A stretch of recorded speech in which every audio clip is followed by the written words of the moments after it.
अकोट तहसील कार्यालयात नागरिकांच्या मूलभूत सुविधांचाच बोजवारा उडाल्याचे धक्कादायक चित्र समोर आले आहे। शेकडो नागरिक दररोज विविध कामांसाठी तहसील कार्यालयात येत असताना कार्यालयातील प्रसाधनगृहांची अत्यंत खराब अवस्था असल्याने नागरिकांना मोठा त्रास सहन करावा लागत आहे। या गंभीर प्रकारावर प्रतिक्रिया देताना अकोट तहसीलदारांनी सांगितले की इमारत सुरू झाल्यापासूनच सफाई कर्मचाऱ्यांचे पद रिक्त आहे।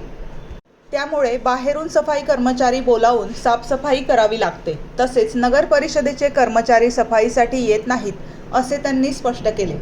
मात्र तहसीलदारांच्या या प्रतिक्रियेमुळे आता अनेक प्रश्न उपस्थित होत आहेत। जर अनेक वर्षांपासून सफाई कर्मचाऱ्यांचे पद रिक्त असेल तर आजपर्यंत त्यासाठी पाठपुरावा का झाला नाही? नागरिकांच्या आरोग्याशी संबंधित इतक्या गंभीर प्रश्नाकडे प्रशासनाने दुर्लक्ष का केले? आणि नगर परिषदेचे कर्मचारी येत नसतील तर त्याबाबत संबंधित विभागावर कारवाई किंवा अधिकृत पत्रव्यवहार का करण्यात आला नाही असे सवाल आता नागरिक विचारत आहेत। एकीकडे शासन स्वच्छतेवर कोट्यवधी रुपये खर्च करत असल्याचे सांगते तर दुसरीकडे तहसीलसारख्या महत्त्वाच्या सरकारी कार्यालयातच स्वच्छतेचे 3-13 वाजल्याचे चित्र दिसून येत आहे। सर्वसामान्य नागरिकांना मूलभूत सुविधा देण्यात प्रशासन अपयशी ठरत असल्याची चर्चा आता जोर धरू लागली आहे।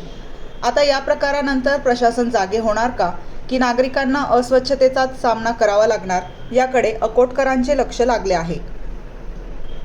जिल्हा प्रतिनिधी वर्षा फुसे, अकोट। टॉयलेट बाथरूममध्ये पाणी नाही, स्वच्छता नाही तुमच्या इथे।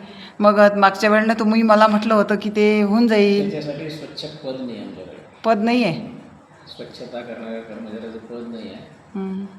ते आम्ही यांच्याकडून दुरुस्त करून घेत असतो नगरपालिकेकडून। हां का? आता नगरपालिकेचे कर्मचारी काही नेहमी येत नाही, ते आमचे कर्मचारी नाही आहे ना। टॉयलेट आणि बाथरूम स्वच्छ करण्यासाठी स्वच्छताचं पद लागते, पद नाही, त्यामुळे ते स्वच्छ होत नाही रेग्युलर बेसिसवर। किती वर्ष झाले? तुमच्या विनंतीनुसार, तुमच्या माहितीनुसार आम्ही ते लवकरच स्वच्छ करू इथून बाहेरून कोणी बोलवून। कारण की टॉयलेट बाथरूम स्वच्छ करण्यासाठी इथून बाहेरून जरी आपण लोक बोलवले तरी ते काम करायला धजावत नाही किंवा येत नाही, आणि सेपरेट स्वच्छताचं पद नसल्या कारणाने या सगळ्या अडचणी आहेत। हो, किती वर्ष झाले? इतके 2-3 वेळा आले साहेब। तरी पण जेव्हापासून ही बिल्डिंग तयार झालेली तेव्हापासूनच आपल्याकडे स्वच्छताचं पद नाही आहे। तरी आपण ते बाहेरून कोणी जरी आलं तर त्यांना आपण बोलवतो, त्यांच्याकडून स्वच्छ करून घेतो। जर ते आले नाही तर आपण नगरपालिकेचे कर्मचारी बोलवतो। नगरपालिकेच्या कर्मचाऱ्यांना नगरपालिका अधिक स्वच्छता करण्याची जबाबदारी असल्या कारणाने ती नेहमी इकडे येत नाही, असा विषय होतो।